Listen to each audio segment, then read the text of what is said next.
ਇਹ ਦੇਖੋ, ਇਹ ਇੰਡੀਆ ਦਾ ਝੰਡਾ ਨਜ਼ਰ ਆ ਰਿਹਾ ਤੁਹਾਨੂੰ, ਬਾਰਡਰ ਤੇ ਲੱਗਾ ਇੰਡੀਆ ਦਾ ਝੰਡਾ, ਆਰਾਮ ਨਾਲ ਤੁਸੀਂ ਦੇਖ ਸਕਦੇ ਹੋ। ਕੱਚਾ ਰਸਤਾ 1947 ਤੋਂ ਪਹਿਲਾਂ ਡੇਰਾ ਬਾਬਾ ਨਾਨਕ ਜਾਂਦਾ ਸੀ, ਠੀਕ ਹੈ ਨਾ।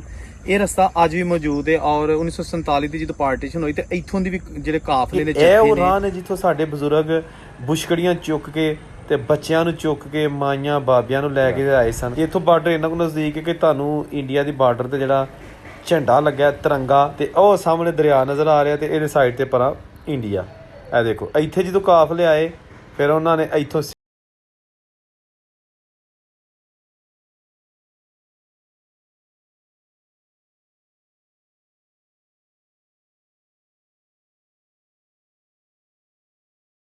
ਅੱਛਾ, ਇਹ ਰਸਤਾ ਹੈ ਨਾਰੋਵਾਲ ਸ਼ੱਕਰਗੜ੍ਹ ਰੋਡ। ਮੇਰੇ ਲੈਫਟ ਸਾਈਡ ਤੇ ਉਹ ਰੇਲਵੇ ਟਰੈਕ ਹੈ ਜਿਹੜਾ ਸ਼ੱਕਰਗੜ੍ਹ ਨੂੰ ਜਾਂਦਾ ਹੈ, ਡੇਰਾ ਬਾਬਾ ਨਾਨਕ ਨੂੰ ਜਾਂਦਾ ਹੁੰਦਾ ਸੀ, ਔਰ ਇਹ ਸੜਕ ਜਾ ਰਹੀ ਹੈ ਸ਼ੱਕਰਗੜ੍ਹ ਨੂੰ। ਤੇ ਇੱਥੋਂ ਰਾਈਟ ਸਾਈਡ ਤੇ ਕੱਚਾ ਰਸਤਾ ਜਾਂਦਾ ਜਿਹੜਾ 75 ਸਾਲ ਪਹਿਲੇ ਵੀ ਕੱਚਾ ਸੀ, ਅੱਜ ਵੀ ਕੱਚਾ ਹੈ, ਕਿਉਂਕਿ ਇੱਥੇ ਅੱਗੇ ਪਿੰਡ ਕੋਈ ਨਹੀਂ, ਅੱਗੇ ਰਾਵੀ ਸ਼ੁਰੂ ਹੋ ਜਾਂਦਾ ਹੈ, ਰਾਵੀ ਦਾ ਇਲਾਕਾ ਹੈ। ਤੇ ਇਹ ਟਰੈਕਟਰ ਟਰਾਲੀਆਂ ਰਾਵੀ ਦੇ ਵਿੱਚੋਂ ਰੇਤ ਕੱਢ ਕੇ ਲਿਆ ਰਹੀਆਂ ਨੇ, ਲਿਹਾਜ਼ਾ ਇਹ ਬੰਨ ਹੈਗਾ ਜਿਹਦੇ ਉੱਤੇ ਅਸਲ ਮੈਂ ਜਾ ਰਿਹਾ, ਬਹੁਤ ਫਿਸਲਣ ਹੈਗੀ ਹੈ। ਇਹ ਬਿਲਕੁਲ ਸਿੱਧਾ ਤੁਸੀਂ ਜਾਓ ਤੇ ਅੱਗੇ ਰਾਵੀ ਆ ਜਾਏਗਾ, ਤੇ ਰਾਵੀ ਤੋਂ ਕ੍ਰਾਸ ਕਰੋਗੇ ਤੇ ਅੱਗੇ ਆ ਜਾਏਗਾ ਭਾਰਤੀ ਪੰਜਾਬ ਦਾ ਇਲਾਕਾ। ਇਹ ਉਹੀ ਰਸਤੇ ਨੇ ਜਿੱਥੋਂ 1947 ਨੂੰ ਕਾਫਲੇ ਵੀ ਗਏ ਸਨ, ਇਹ ਇੱਥੋਂ ਦੀ, ਠੀਕ ਹੈ ਨਾ। ਇੱਥੇ ਅੱਗੇ ਜਾ ਕੇ ਬ੍ਰਿਜ ਨਹੀਂ ਹੈਗਾ, ਤੇ ਲੇਕਿਨ ਉੱਥੋਂ ਪਾਣੀ ਦੇ ਵਿੱਚੋਂ ਹੀ ਲੋਕੀ ਲੰਘੇ। ਇਹਦੇ ਬਿਲਕੁਲ ਥੋੜੀ ਪਹਿਲੇ ਜਿਹੜਾ ਨਾ ਉਹ ਬ੍ਰਿਜ ਹੁੰਦਾ ਸੀ ਜੱਸੜ ਵਾਲਾ, ਜਿਹੜਾ ਮੈਂ ਆਲਰੇਡੀ ਕਈ ਵੀਡੀਓ ਦੀਆਂ ਬਣਾ ਚੁੱਕਿਆ। ਉਹ ਟ੍ਰੇਨ ਦਾ ਬ੍ਰਿਜ ਸੀ, ਥੱਲੇ ਉਹਦੀ ਟ੍ਰੇਨ ਜਾਂਦੀ ਹੁੰਦੀ ਸੀ, ਉੱਤੇ ਟਰਾਂਸਪੋਰਟ ਜਾਂਦੀ ਹੁੰਦੀ ਸੀ। ਤੇ ਅੱਜ ਇਹ ਜਾ ਕੇ ਤੁਹਾਨੂੰ ਅੱਗੇ ਦਿਖਾ ਲੈਣਾ ਕਿ ਇੰਡੀਆ ਦਾ ਝੰਡਾ ਵੀ ਨਜ਼ਰ ਆਉਂਦਾ ਇਸ ਬਾਰਡਰ ਤੋਂ। ਤੇ ਇਹ ਜਨਾਬ ਮੇਰੇ ਬਿਲਕੁਲ ਬੈਕ ਸਾਈਡ ਤੇ ਰਾਵੀ ਹੈ, ਤੇ ਮੈਂ ਹੁਣ ਤੁਹਾਨੂੰ ਜ਼ਰਾ ਥੋੜਾ ਜਿਹਾ ਇੰਟਰੋਡਕਸ਼ਨ ਕਰਵਾ ਲਾਂ, ਫਿਰ ਰਾਵੀ ਦਿਖਾ ਲੈਣਾ। अस्सलाम वालेकुम दोस्तों, मैं औरंगजेब बेग एक नवी वीडियो ਨਾਲ ਤੁਹਾਡੀ ਖਿਦਮਤ 'ਚ ਹਾਜ਼ਰ। ਅੱਜ ਮੈਂ ਤੁਹਾਨੂੰ ਲੈ ਕੇ ਆਇਆ ਵਾਂ ਉਹ ਏਰੀਆ ਜਿੱਥੋਂ ਕੱਚਾ ਰਸਤਾ 1947 ਤੋਂ ਪਹਿਲਾਂ ਡੇਰਾ ਬਾਬਾ ਨਾਨਕ ਜਾਂਦਾ ਸੀ, ਠੀਕ ਹੈ ਨਾ। ਇਹ ਰਸਤਾ ਅੱਜ ਵੀ ਮੌਜੂਦ ਹੈ ਔਰ 1947 ਦੀ ਜਦੋਂ ਪਾਰਟੀਸ਼ਨ ਹੋਈ ਤੇ ਇੱਥੋਂ ਦੀ ਵੀ ਜਿਹੜੇ ਕਾਫਲੇ ਦੇ ਜੱਥੇ ਨੇ ਹਿੰਦੂ ਸਿੱਖਾਂ ਦੇ, ਉਹ ਇੰਡੀਆ ਗਏ ਤੇ ਮੁਸਲਮਾਨਾਂ ਦੇ ਜੱਥੇ ਇੰਡੀਆ ਦੇ ਵਿੱਚੋਂ ਇੱਧਰ ਨੂੰ ਆਏ, ਠੀਕ ਹੈ ਨਾ। ਇਹ ਰਸਤਾ ਅੱਜ ਵੀ ਮੌਜੂਦ ਹੈ। ਅੱਗੇ ਰਾਵੀ ਹੈ, ਯਾਨੀ ਕਿ ਪਾਕਿਸਤਾਨ ਵਾਲੀ ਸਾਈਡ ਤੋਂ ਰਸਤਾ ਹੁੰਦਾ, ਅੱਗੇ ਰਾਵੀ ਹੈ, ਤੇ ਰਾਵੀ ਤੋਂ ਪਹਿਲਾਂ ਡੇਰਾ ਬਾਬਾ ਨਾਨਕ ਦਾ ਇਲਾਕਾ ਸ਼ੁਰੂ ਹੋ ਜਾਂਦਾ, ਠੀਕ ਹੈ ਨਾ। ਇੱਥੇ ਬਹੁਤ ਵੱਡਾ ਇੰਡੀਆ ਦਾ ਝੰਡਾ ਵੀ ਬਾਰਡਰ ਤੇ ਲੱਗਿਆ, ਉਹ ਇੱਥੋਂ ਵੇਖਿਆ ਜਾ ਸਕਦਾ। ਪਾਕਿਸਤਾਨੀ ਸਰਹੱਦ ਤੋਂ ਇੰਡੀਆ ਦਾ ਝੰਡਾ ਵੇਖਿਆ ਜਾ ਸਕਦਾ। ਰਾਈਟ ਸਾਈਡ ਤੇ ਦਰਬਾਰ ਸਾਹਿਬ ਕਰਤਾਰਪੁਰ ਦਾ ਇਲਾਕਾ, ਉਹ ਵੀ ਵੇਖਿਆ ਜਾ ਸਕਦਾ ਹੈ। ਇੱਥੇ ਬ੍ਰਿਜ ਕੋਈ ਨਹੀਂ, ਇੱਥੇ ਬੇੜੀਆਂ ਚੱਲਦੀਆਂ ਹੁੰਦੀਆਂ ਸਨ, ਪ੍ਰਾਈਵੇਟ ਲੋਕਾਂ ਨੇ ਰੱਖੀਆਂ ਸਨ, ਮਲਾਵਾਂ ਨੇ। ਇਹ ਇਲਾਕਾ ਅੱਜ ਕਿਸ ਹਾਲ ਦੇ ਵਿੱਚ ਕਿੱਥੇ ਵੇ, ਚਲੋ ਤੁਹਾਨੂੰ ਦਿਖਾ ਲੈਂਦੇ ਹਾਂ। ਇਹ ਜਨਾਬ ਦੇਖੋ, ਉਹ ਪਾਣੀ ਰਾਵੀ ਦਾ ਸੈਲਾਬੀ ਪਾਣੀ ਨਜ਼ਰ ਆਉਣਾ ਸ਼ੁਰੂ ਹੋ ਗਿਆ ਰਾਈਟ ਸਾਈਡ ਤੇ। ਮੇਰਾ ਮੂੰਹ ਇਸ ਵੇਲੇ ਇੰਡੀਆ ਵਾਲੀ ਸਾਈਡ ਨੂੰ ਹੈ। ਤੇ ਜਨਾਬ ਅੱਗੇ ਜਾ ਕੇ ਇੱਥੋਂ ਤੁਸੀਂ ਦੇਖ ਸਕੋਗੇ ਡੇਰਾ ਬਾਬਾ ਨਾਨਕ ਦਾ ਜਿਹੜਾ ਏਰੀਆ ਉਹ, ਲੇਕਿਨ ਜਿਹੜਾ ਪਾਕਿਸਤਾਨੀ ਏਰੀਆ ਦਰਬਾਰ ਸਾਹਿਬ ਕਰਤਾਰਪੁਰ ਮੇਰੇ ਲੈਫਟ ਸਾਈਡ ਤੇ ਖੱਬੇ ਪਾਸੇ, ਉਹ ਵੀ ਇੱਥੋਂ ਨਜ਼ਰ ਆਉਂਦਾ, ਉਹ ਵੀ ਤੁਹਾਨੂੰ ਦਿਖਾ ਲਾਂਗੇ। ਤੇ ਅੱਗੇ ਜਨਾਬ ਜਿਹੜੇ ਡੰਗਰ ਨੇ ਉਹ ਐਸੇ ਬਾਰਡਰ ਤੋਂ ਦੂਸਰੀ ਸਾਈਡ ਤੇ ਆ ਜਾ ਰਹੇ ਨੇ, ਉਹਨਾਂ ਦੇ ਵਿਊਜ਼ ਵੀ ਤੁਹਾਨੂੰ ਦਿਖਾ ਲਾਂਗੇ। ਲੇਕਿਨ ਇਹ ਜਨਾਬ ਸਿੱਧਾ ਰਸਤਾ ਜਿਹੜਾ ਨਾ, ਇਹ ਬਿਲਕੁਲ ਹੁਣ ਥੋੜੀ ਅੱਗੇ ਜਾ ਕੇ ਤੇ ਦਰਿਆਏ ਰਾਵੀ ਆ ਜਾਏਗਾ। ਇੱਥੋਂ ਬਾਰਡਰ ਇੰਨਾ ਕੁ ਨਜ਼ਦੀਕ ਹੈ ਕਿ ਤੁਹਾਨੂੰ ਇੰਡੀਆ ਦੀ ਬਾਰਡਰ ਤੇ ਜਿਹੜਾ ਝੰਡਾ ਲੱਗਾ ਤਿਰੰਗਾ, ਇੰਡੀਆ ਦੇ ਝੰਡੇ ਨੂੰ ਤਿਰੰਗਾ ਕਿਹਾ ਜਾਂਦਾ, ਉਹ ਤਿਰੰਗਾ ਵੀ ਤੁਹਾਨੂੰ ਨਜ਼ਰ ਆਏਗਾ, ਯਾਨੀ ਕਿ ਇੰਨਾ ਕੁ ਕਰੀਬ ਇੱਥੋਂ ਬਾਰਡਰ ਹੈਗਾ ਹੈ। ਤੇ ਵੇਖੋ ਜੀ, ਇੱਕ ਸਿਰਫ ਦਰਿਆ ਦਾ ਫਰਕ ਹੈ, ਜਾਂ ਪਾਸਪੋਰਟ ਹੋਣਾ ਚਾਹੀਦਾ ਇਹ ਦਰਿਆ ਕ੍ਰਾਸ ਕਰਨ ਵਾਸਤੇ, ਇੰਡੀਆ ਤੇ ਜਾਣ ਵਾਸਤੇ, ਠੀਕ ਹੈ ਨਾ। ਇਹ ਹੁਣ ਬਿਲਕੁਲ ਜਿਹੜਾ ਨਾ, ਮੈਂ ਤੁਹਾਨੂੰ ਇਸ ਲਈ ਵੀਡੀਓ ਪੂਰੀ ਡਿਟੇਲ ਨਾਲ ਦਿਖਾ ਰਿਹਾ ਕਿ ਤੁਹਾਨੂੰ ਇੱਕ ਇਮੈਜਿਨ ਕਰ ਲਓ, ਆਈਡੀਆ ਹੋ ਜਾਏ ਕਿ ਇਹ ਉਹ ਰਾਹ ਨੇ ਜਿੱਥੋਂ ਸਾਡੇ ਬਜ਼ੁਰਗ ਬੁਸ਼ਕੜੀਆਂ ਚੁੱਕ ਕੇ ਤੇ ਬੱਚਿਆਂ ਨੂੰ ਚੁੱਕ ਕੇ ਮਾਈਆਂ ਬਾਬਿਆਂ ਨੂੰ ਲੈ ਕੇ ਆਏ ਸਨ। ਤੁਸੀਂ ਵੀਡੀਓ ਸਾਰੀ ਵੇਖਿਆ ਕਰੋ, ਫਿਰ ਤੁਸੀਂ ਉਸ ਇਲਾਕੇ ਉਸ ਦੌਰ 'ਚ ਚਲੇ ਜਾਓਗੇ। ਇਹ ਦੇਖੋ ਨਾ, ਰਸਤਾ ਇੱਥੇ ਖ਼ਤਮ ਹੋ ਗਿਆ, ਇਹ ਰਸਤਾ ਖ਼ਤਮ ਹੋ ਗਿਆ, ਦੇਖੋ ਸਿੱਧਾ ਹੋਈ ਬੰਨ ਆ ਰਿਹਾ, ਤੇ ਉਹ ਸਾਹਮਣੇ ਦਰਿਆ ਨਜ਼ਰ ਆ ਰਿਹਾ, ਤੇ ਇਹਦੇ ਸਾਈਡ ਤੇ ਪਰਾਂ ਇੰਡੀਆ। ਇਹ ਦੇਖੋ, ਇੱਥੇ ਜਦੋਂ ਕਾਫਲੇ ਆਏ ਫਿਰ ਉਹਨਾਂ ਨੇ ਇੱਥੋਂ ਸਿੱਧਾ ਹੀ ਦਰਿਆ ਦੇ ਵਿੱਚੋਂ ਦੀ ਅੱਗੇ ਚਲੇ ਗਏ। ਵੇਖੋ ਜੀ, ਵਕਤ ਗੁਜ਼ਰ ਗਿਆ, ਚੀਜ਼ਾਂ ਉੱਥੇ ਹੀ। ਇਹ ਦੇਖੋ ਤੁਸੀਂ, ਕਾਈ ਉੱਗੀ ਹੈ ਤੇ ਰਾਵੀ, ਇੱਥੋਂ ਹੀ ਰਾਵੀ ਦਰਿਆ ਜਿਹੜਾ ਇੰਡੀਆ 'ਚ ਪਾਕਿਸਤਾਨ ਦੀ ਹਦੂਦ 'ਚ ਸ਼ਾਮਲ ਹੁੰਦਾ, ਠੀਕ ਹੈ ਨਾ। ਇਹ ਦੇਖੋ ਤੁਸੀਂ, ਵੇਖੋ ਜੀ, ਇਹ ਬੜਾ ਇੱਕ ਤਰੀਕੇ ਦੇ ਨਾਲ ਖੂਬਸੂਰਤੀ ਨਾਲ ਦਰਿਆ ਮੋੜਦਾ। ਤੇ ਇਹ ਦਰਬਾਰ ਸਾਹਿਬ ਕਰਤਾਰਪੁਰ ਜਿੱਥੇ ਯਾਤਰੀ ਆਉਂਦੇ ਨੇ, ਇਹ ਉਹ ਏਰੀਆ। ਤੇ ਇੱਥੇ ਰਾਵੀ 'ਤੇ ਜਿਹੜਾ ਨਵਾਂ ਬ੍ਰਿਜ ਬਣਿਆ, ਜਿੱਥੋਂ ਦੀ ਬ੍ਰਿਜ ਤੋਂ ਗੁਜ਼ਰ ਕੇ ਤੇ ਆਪਣਾ ਜੱਥੇ ਆਉਂਦੇ ਨੇ, ਇਹ ਉਹ ਰਾਵੀ ਹੈ, ਠੀਕ ਹੈ ਨਾ। ਉਹ ਵੀ ਤੁਹਾਨੂੰ ਦਿਖਾ ਦੇਣਾ ਮੈਂ। ਇਹ ਦੇਖੋ ਤੁਸੀਂ, ਇਹ ਇੰਡੀਆ ਦਾ ਇਲਾਕਾ। ਦਰਬਾਰ ਸਾਹਿਬ ਕਰਤਾਰਪੁਰ ਜਿਹੜਾ ਨਾ, ਉੱਥੋਂ ਤੁਸੀਂ ਜਿਹੜਾ ਨਾ ਉਹ ਬਿਲਕੁਲ ਇੰਡੀਆ ਦੀ ਸਰਹੱਦ ਦੇ ਉੱਤੇ ਵੇ, ਰਾਵੀ ਦੇ ਕਿਨਾਰੇ 'ਤੇ ਵੇ। ਬੜਾ ਅੱਛਾ ਹੋਇਆ ਕਿ ਜਿਹੜੇ ਯਾਤਰੀਆਂ ਵਾਸਤੇ ਦਰਬਾਰ ਸਾਹਿਬ ਕਰਤਾਰਪੁਰ ਨੂੰ ਖੋਲ੍ਹ ਦਿੱਤਾ ਗਿਆ, ਤਾਂ ਕਿ ਜਿਹੜੇ ਯਾਤਰੀ ਇੱਥੇ ਆਉਣਾ ਚਾਹੁੰਦੇ ਨੇ ਉਹ ਇਹ ਬ੍ਰਿਜ ਜਿਹੜਾ ਤੁਹਾਨੂੰ ਨਜ਼ਰ ਆ ਰਿਹਾ ਚਿੱਟਾ ਵਾਈਟ ਕਲਰ ਦਾ ਬ੍ਰਿਜ, ਇਹਨੂੰ ਕ੍ਰਾਸ ਕਰਕੇ ਤੇ ਜਨਾਬ ਇੱਥੇ ਆਉਂਦੇ ਨੇ, ਸਾਰਾ ਦਿਨ ਰਹਿੰਦੇ ਨੇ, ਮੱਥਾ ਟੇਕਦੇ ਨੇ, ਆਪਣੀ ਮਜ਼ਹਬੀ ਰਸੂਮਾਤ ਅਦਾ ਕਰਦੇ ਨੇ ਔਰ ਫਿਰ ਵਾਪਸ ਚਲੇ ਜਾਂਦੇ ਨੇ। ਇਹ ਜਨਾਬ ਕੁਝ ਲੋਕ ਇੱਥੇ ਬਹਿ ਕੇ ਨਜ਼ਾਰਾ ਕਰ ਰਹੇ ਨੇ ਤੇ ਰਾਵੀ ਦਾ ਖੂਬਸੂਰਤ ਵਿਊ ਇੱਥੇ। ਲੇਕਿਨ ਅਗਰ ਥੋੜ੍ਹਾ ਤੁਸੀਂ 47 'ਚ ਚਲੇ ਜਾਓ ਤਾਂ ਫਿਰ ਯਾਦਾਂ ਨੇ ਇੱਥੇ ਦਿਲ ਖਰਾਸ਼ ਵਾਕਿਆਤ ਹੋਏ ਨੇ, ਕਿਉਂਕਿ ਆਪਣੇ ਜੀਆ ਜੰਦ ਨਾਲ ਲੋਕ ਇੱਥੋਂ ਦੀ ਪਾਣੀ ਕ੍ਰਾਸ ਕਰ ਗਏ ਸਨ, ਜਾਨਾਂ ਖਤਰੇ 'ਚ ਪਾ ਕੇ ਕਿ ਕਿਸੇ ਤਰੀਕੇ ਨਾਲ ਚਲੇ ਜਾਈਏ।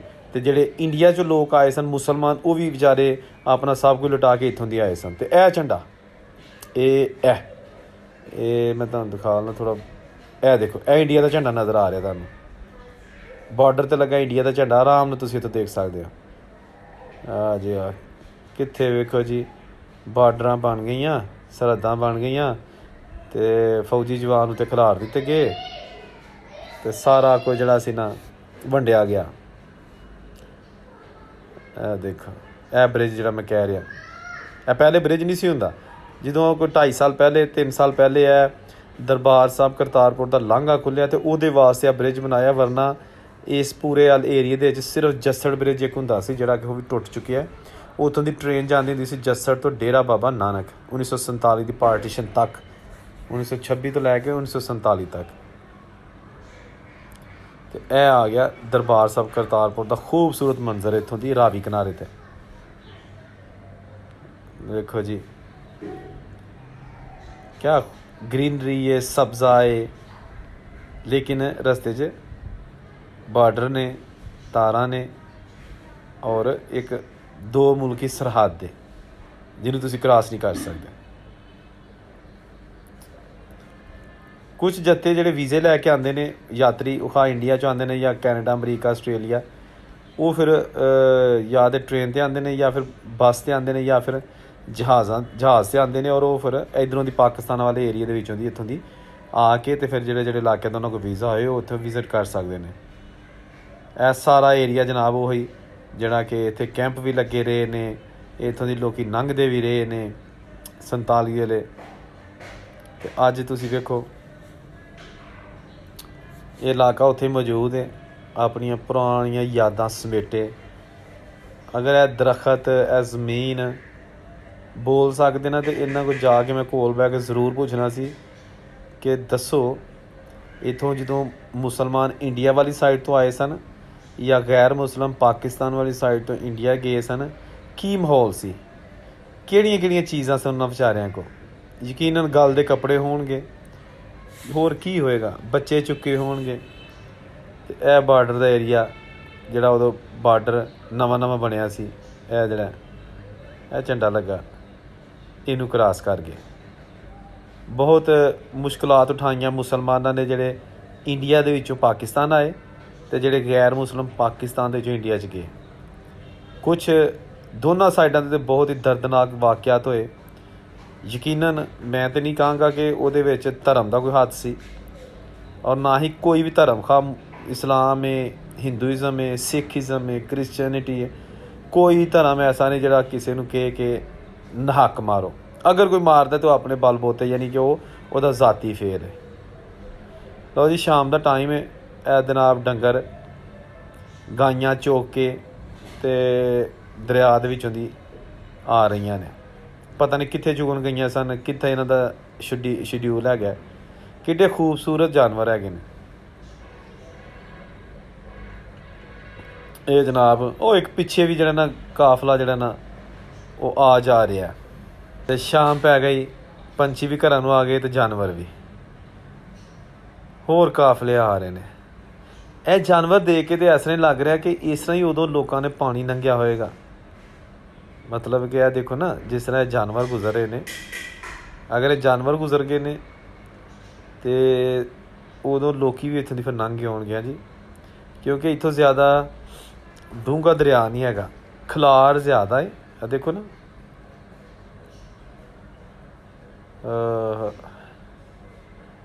ਇਹ ਜਨਾਬ ਨਾਰੋਵਾਲ ਦਾ ਏਰੀਆ ਹੈ। ਨਾਰੋਵਾਲ ਸ਼ਕਰਗੜ੍ਹ ਨੂੰ ਜਾਂਦੇ ਆ, ਇੱਥੋਂ ਹੀ ਰਾਵੀ ਦਰਿਆ ਜਿਹੜਾ ਨਾ ਪਾਕਿਸਤਾਨ 'ਚ ਦਾਖਲ ਹੁੰਦਾ।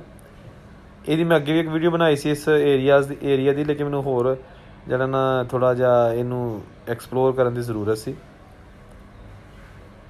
ਇਹ ਦੇਖੋ ਤੁਸੀਂ, ਇਹ ਬਿਲਕੁਲ ਕਿਨਾਰੇ 'ਤੇ ਮੈਂ ਜਾ ਰਿਹਾ। ਅੱਗੇ ਮੇਰੇ ਜਾਨਵਰ ਨੇ ਜਿਹੜੇ ਕਿ ਉਹ ਦਰਿਆ ਕਰਾਸ ਕਰਕੇ ਤੇ ਆਪਣੇ ਆਪਣੇ ਘਰਾਂ ਨੂੰ ਜਾ ਰਹੇ ਨੇ, ਆਪਣੀ ਆਪਣੀ ਮੰਜ਼ਿਲ ਨੂੰ ਜਾ ਰਹੇ ਨੇ ਸਾਰਾ ਦਿਨ ਗੁਜ਼ਾਰ ਕੇ। ਅਤੇ ਇਹ ਜਨਾਬ ਉਹ ਰਸਤੇ ਜਿਹੜੇ ਲੋਕਾਂ ਇਸਤੇਮਾਲ ਇੱਥੋਂ ਕੀਤੇ ਸਨ। ਅੱਜ ਮੈਂ ਉੱਥੇ ਚੱਲ ਰਿਹਾ ਵਾਂ ਅਤੇ ਉਹੀ ਦਿਲ 'ਚ ਉਹ ਗਾਣਾ ਨਹੀਂ ਜਿਹੜਾ ਉਹਦਾ ਦਲੀਪ ਕੁਮਾਰ ਦਾ, आज पुरानी राहों से कोई मुझे आवाज़ ना दे। मेरी आवाज़ तो नहीं ठीक है, लेकिन यकीनन तुसीं समझ गए होवोगे कि इत्थे गाना जिहड़ा ना ਉਹੀ ਫਿੱਟ ਆਉਂਦਾ ਜਿਹੜੀਆਂ ਪੁਰਾਣੀ ਰਾਹਾਂ ਸਨ, ਰਸਤੇ ਸਨ। ਦੋਸਤੋ ਮੇਰੀ ਕੋਸ਼ਿਸ਼ ਹੁੰਦੀ ਹੈ ਕਿ ਹਮੇਸ਼ਾ ਤੁਹਾਨੂੰ ਕੋਈ ਨਾ ਕੋਈ ਨਵੀਂ ਚੀਜ਼ ਦਿਖਾਲਾਂ, ਹਮੇਸ਼ਾ ਤੁਹਾਨੂੰ ਕੋਈ ਨਾ ਕੋਈ ਇਨਫੋਰਮੇਟਿਵ ਚੀਜ਼ ਦਿਖਾਲਾਂ, ਤਾਂ ਕਿ ਤੁਸੀਂ ਖੁਦ 'ਤੇ ਆ ਕੇ ਚੀਜ਼ਾਂ ਨਹੀਂ ਵੇਖ ਸਕਦੇ। ਮੇਰੇ ਚੈਨਲ ਦੇ ਰਸਤੇ ਤੁਸੀਂ ਇਹ ਵੇਖ ਲਵੋ ਔਰ ਫੀਲ ਕਰ ਸਕੋ ਕਿ ਉਹ 47 ਦੀ ਜਦੋਂ ਪਾਰਟੀਸ਼ਨ ਹੋਈ ਹੈ ਕੀ ਮਾਹੌਲ ਸੀ। ਜਿਹੜੇ ਤੁਸੀਂ ਆਪਣੇ ਬਜ਼ੁਰਗਾਂ ਕੋਲ ਕਹਾਣੀਆਂ ਗੱਲਾਂ ਸੁਣੀਆਂ ਨੇ ਉਹ ਪ੍ਰੈਕਟੀਕਲ ਤੌਰ 'ਤੇ ਤੁਸੀਂ ਦੇਖ ਲਓ, ਫਿਰ ਤੁਹਾਨੂੰ ਪਤਾ ਚੱਲ ਜਾਏਗਾ ਕਿ ਉਹ ਕੀ ਦੱਸਦੇ ਹੁੰਦੇ ਸਨ ਜਾਂ ਉਹ ਕਿਹੜੀਆਂ ਚੀਜ਼ਾਂ ਸਨ। ਚੈਨਲ ਨੂੰ ਜ਼ਰੂਰ ਸਬਸਕ੍ਰਾਈਬ ਕਰਕੇ ਬੈਲ ਦਾ ਬਟਨ ਦਬਾ ਲਓ ਤਾਂ ਕਿ ਮੇਰੀਆਂ ਨਵੀਆਂ ਆਉਣ ਵਾਲੀਆਂ ਵੀਡੀਓ ਤੁਹਾਨੂੰ ਆਪਣੇ ਆਪ ਮਿਲ ਜਾਣ। ਔਰੰਗਜ਼ੇਬ ਨੂੰ ਇਜਾਜ਼ਤ ਦਿਓ, ਆਪਣਾ ਖਿਆਲ ਰੱਖਣਾ। ਅੱਲਾ ਹਾਫਿਜ਼।